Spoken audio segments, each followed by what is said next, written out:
Nous allons corriger l'exercice bilan sur les tableaux d'avancement. Alors, l'énoncé précisait qu'on faisait réagir 10,0 ml de solution contenant des ions MnO4- à la concentration 1,010- de mol avec 5 g de fer solide. Dans les données, on précisait la masse molaire du fer, que les ions H+, et que l'eau était en excès, et on avait les couples oxydoréducteurs MnO4- Mn2+, et Fe2+, Fe. La première question, c'est d'écrire l'équation d'oxydoréduction correspondante, donc à partir des couples. Ensuite, on veut dresser un tableau d'avancement et on se place dans l'hypothèse d'une réaction totale. Donc, dans ce cas-là, on peut calculer la valeur de l'avancement maximal Xmax et faire un bilan de matière dans cet état final où au moins l'un des deux réactifs serait totalement consommé. En réalité, on nous dit que la réaction produit une quantité de matière finale en ion Fe2+, qui est égale à 0,5 10-4 mol. On nous demande de calculer la valeur de l'avancement final et est-ce que la réaction est totale dans ce cas-là, puis de faire un bilan de matière dans cet état final numéro 2. Pour cet état final numéro 2, on devra calculer la masse de fer restante qui était mise à réagir au tout début, combien il en reste à la fin, et la concentration des ions Mn2+, qui ont été formés.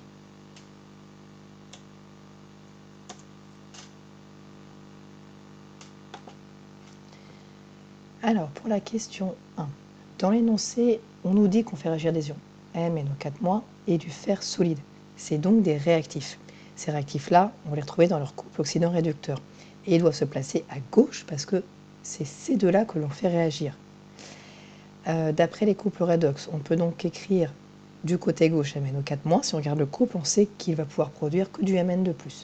Et en dessous, le fer, d'après son couple, ne va pouvoir produire que du Fe2+. On équilibre. L'atome qui n'est ni H ni O, c'est le Mn, le manganèse. Où on a un de chaque côté, c'est bon. Ensuite, on doit regarder les oxygènes. Il y en avait 4 à cause du petit 4 qui est là. Donc de l'autre côté, on a rajouté 4 H2O. Mais ce faisant, eh bien, on arrive à 8 H, 4 fois 2 ici. Donc on a rajouté de l'autre côté 8 H+. Ensuite, la charge. Côté droit, on a une charge de plus et 0, donc globalement plus 2. Et à gauche, on avait une charge moins 1 et, à cause ici, plus 8. Donc en tout, plus 7. Il faut donc ajouter 5 électrons qui donnent une charge moins 5 pour que de chaque côté, on ait la même chose, c'est-à-dire une charge plus 2. Pour le couple du fer, l'atome qui n'est ni H ni O, c'est le fer. Donc il y en a un ici, c'est bon. Il n'y a pas de O, il n'y a pas de H. On en arrive à la charge. À gauche, c'est 0. À droite, au début, ce n'est que plus 2. Il faut donc rajouter 2 électrons pour que ça fasse plus 2, moins 2. On nous demande d'écrire l'équation d'oxydoréduction, c'est-à-dire la réaction entre les ions MnO4- et le fer. Pour que la réaction se fasse, il faut qu'il y ait le même nombre d'électrons échangés. Donc on va aller regarder si c'est le cas, et là on voit que ce n'est pas le cas, on a 5 électrons et 2 électrons. Donc on va les multiplier chaque demi-équation par un coefficient. 2 pour la première, 5 fois 2, 10 électrons, et 5 pour la deuxième, donc pareil, 5 fois 2, 10 électrons. On trace un trait et on additionne membre à membre, donc tout ce qui est à gauche de la double flèche, ou du égal, et tout ce qui est à droite, et on obtient l'équation d'oxydoréduction suivante. 2 MnO4- plus 16H+, plus 5 fer donne 2 Mn2+, plus 8 H2O, plus 5 Fe2+. Donc on a bien multiplié à chaque fois par 2 celle du haut, 2 MnO4-. Ici 2 et 8, ça faisait le 16 qu'on a ici. En dessous le fer, on a multiplié par 5, d'où le 5 ici, etc.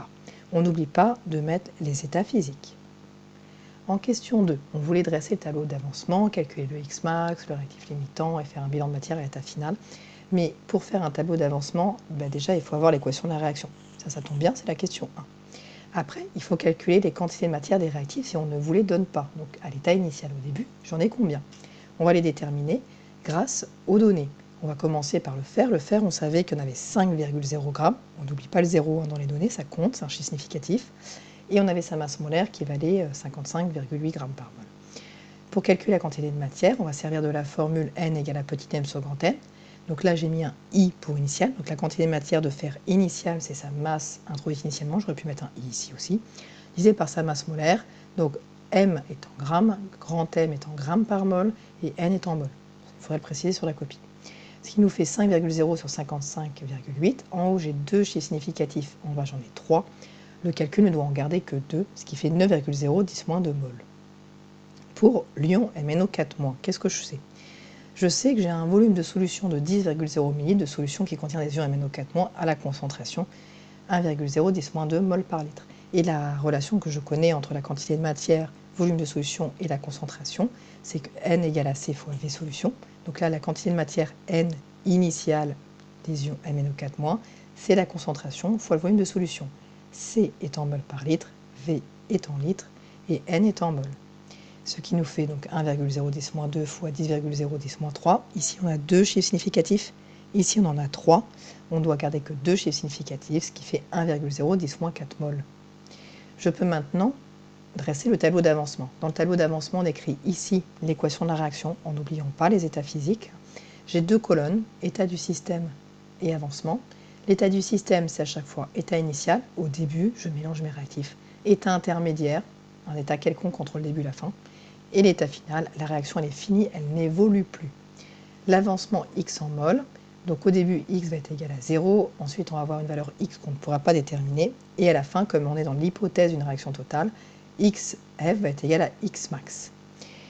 Chaque case du tableau représente une quantité de matière. Par exemple, je prends celle-ci. Cette case-là représente la quantité de matière de ce qui est au-dessus, donc de l'espèce chimique Mn2+, à l'état intermédiaire. Cette case-là représente la quantité de matière de ce qu'il y a au-dessus, donc de l'espèce chimique MnO4-, à l'état intermédiaire.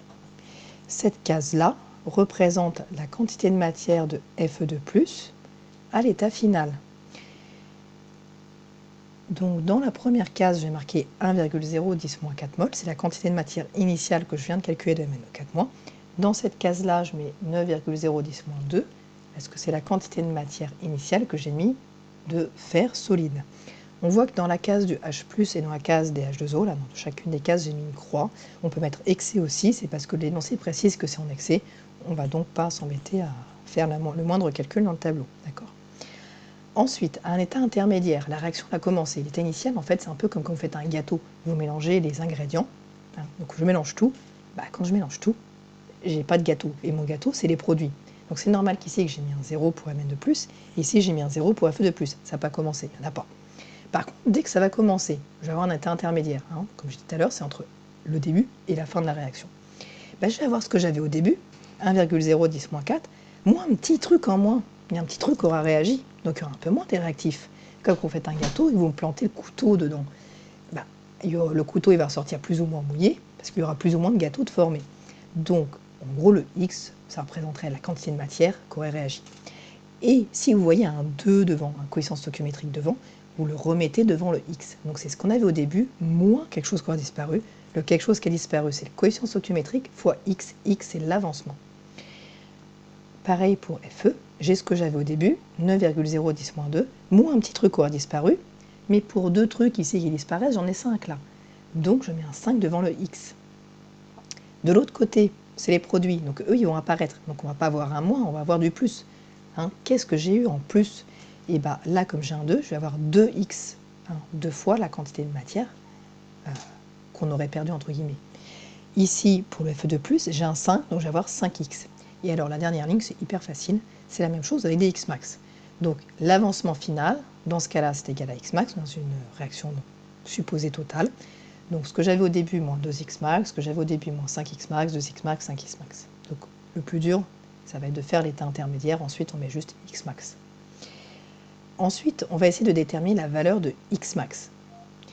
Et ça, je le fais en déterminant le réactif limitant. Le réactif limitant, c'est celui qui est entièrement consommé à l'état final. Il peut y en avoir plusieurs. Si tous les réactifs sont entièrement consommés, on a un mélange initial stoichiométrique. Donc là, je vais partir du principe qu'il faut qu'il y en ait au moins un, celui-là ou celui-là, qui soit nul à la fin, il n'y en a plus à la fin. Donc, si je dis que c'est MnO4- qui réagit en premier, qui est le réactif limitant, sa case va être égale à 0, parce qu'il n'y en aura plus à la fin. Donc, si MnO4- est le réactif limitant, 1,010-4 moins 2x max, ça va valoir 0. Si je résous cette équation-là, j'obtiens que x max est égal à 1,010-4 sur 2, ce qui fait 0,50-10-4. Donc on a deux chiffres significatifs ici, deux chiffres ici. Le 2 n'a pas de chiffre significatif parce que c'est coefficient stoichiométrique, il n'a pas d'unité.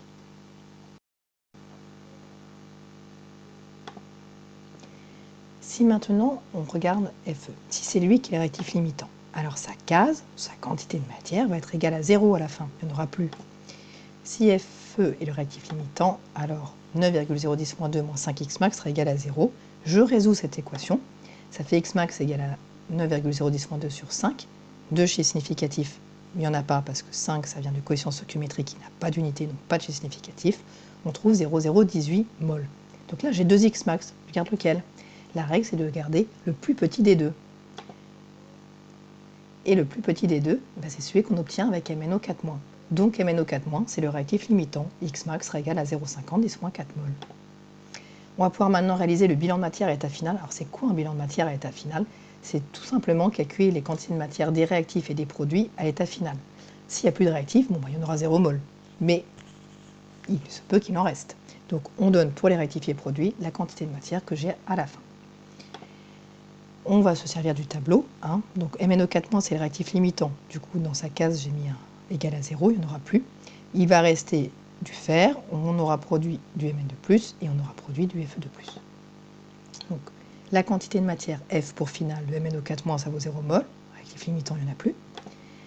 La quantité de matière finale de Fe, ça va être égal à 9,010 moins 2 moins 5x max, comme c'est marqué ici. Donc 9,010 moins 2 moins 5 fois 0,50 10 moins 4, parce que le x max, on l'a trouvé précédemment. On fait le calcul et on trouve 9,010 moins 2. Et là, on se dit, c'est la même chose qu'au début. C'est normal, parce qu'à la calculatrice, si on avait gardé plus de chiffres significatifs, le résultat sera différent. Mais comme on avait 2 chiffres significatifs, la différence ne se voit pas. Il y en a tellement peu qui a été consommé, surtout si on est mis au début, que ça ne se voit pas à la fin. La quantité de matière finale de Mn de plus, donc d'après sa case du tableau, c'est 2x max, donc 2 fois ce que j'ai trouvé là-haut, 2 fois 0,50 10 moins 4, et on trouve 1,010 moins 4 mol. Et enfin, la quantité de matière finale de Fe de plus, d'après le tableau, c'est 5x max, donc j'écris 5x max, je remplace x max par 0,50 10 moins 4, et je trouve 2,5 10 moins 4 mol. Donc tout ça, c'est un bilan de matière à l'état final pour une réaction dont on fait l'hypothèse qu'elle est totale. C'est-à-dire qu'au mieux, j'aurai ça, vu les quantités de matière initiales que j'ai mis dans les réactifs. À la question 3, on vous dit, en fait, on ne trouve pas 2,5 10 moins 4 mol d'ion Fe de plus à la fin de formée, mais en fait, il s'en est formé 0,50 10 moins 4 mol. En gros, on en a moins que ce que prévoyait le cas où la réaction était totale.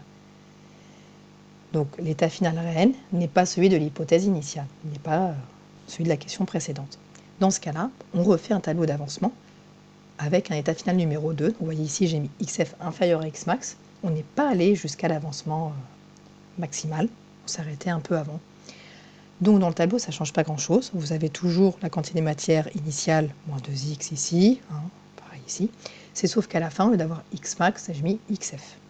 Donc c'est extrêmement semblable.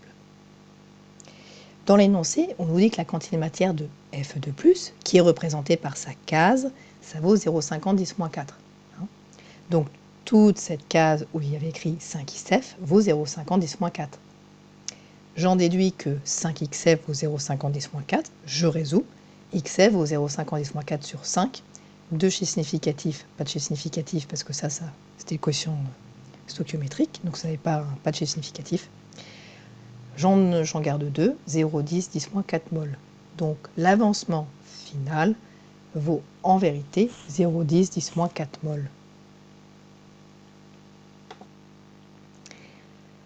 Or, 0,10 10 moins 4 mol, ce n'est pas 1,010 moins 4 mol, qui était x max. On en déduit que xf est bien inférieur à x max. Dans ce cas, la réaction n'est pas totale.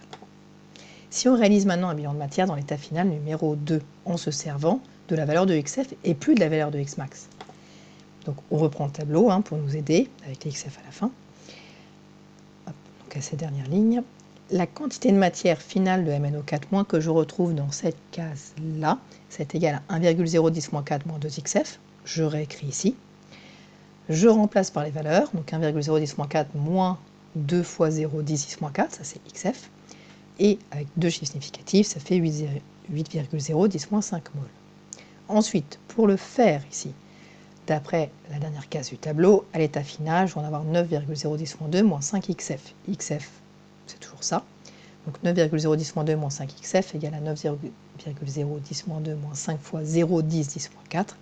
En faisant le calcul, là encore, on retrouve 9,010-2 mol, toujours à cause des chiffres significatifs. En réalité, la valeur a bougé, mais comme on doit arrondir avec deux chiffres significatifs, ça ne se voit pas.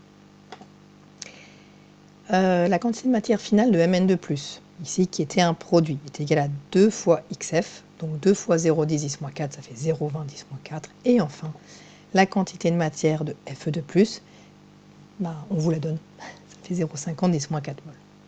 Donc ça, c'est le bilan de matière à l'état final réel, pour lequel on vous a donné la quantité de matière de Fe2+, réellement formée à la fin. Si on refait le bilan, ça nous a permis de calculer la valeur de xf, et grâce à la valeur de xf, de faire un bilan de matière à l'état final numéro 2, qui est l'état réel. En question 4, on vous demandait de calculer la masse de fer qui restait. Le fer, c'est un réactif. On voit que dans le bilan de matière à l'état final, il reste 9,010-2 mol de fer. Sauf qu'avec les chiffres significatifs, ça fait la même quantité de matière qu'au début. Et au début, le fer, il y en avait 5,0 g. Donc, là, on n'aurait pas besoin de calculer, ça fait 5,0 g.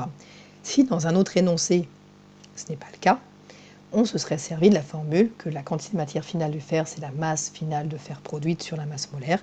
Donc si notre but c'est d'avoir m, petit m, on aurait petit m est égal à n fois grand m, en grammes, en mol, en grammes par mol. Ensuite, il fallait calculer la concentration des ions Mn2+ à l'état final. Qu'est-ce que je sais? Je sais que j'ai formé 0,20-4 mol d'ions Mn2+ à l'état final, on vient de le voir. La concentration, on peut la calculer à partir du volume de solution et à partir de la quantité de matière. Et la seule donnée qu'on avait, c'est que le volume de solution au début, c'était 10,0 ml. Il n'y a pas de raison que ce volume il ait changé. On n'a rien introduit de plus. Donc on va considérer que le volume de solution reste inchangé. Avec la formule qu'on connaît, quantité de matière, donc là ici finale en ion Mn2+, ça vaut C fois V solution. J'obtiens que la concentration, c'est la quantité de matière finale en ion Mn2+, divisé par le volume de solution. Alors ça, c'est en mol par litre. Ça, c'est en mol et ça, c'est en litres, ce qui fait 0,20-4 sur 10,0-3. En haut, je n'ai que deux chiffres significatifs. En bas, j'en ai 3. Je regardais le plus petit des deux, donc je ne regarde que 2, ce qui me fait 2,0-3 mol par litre.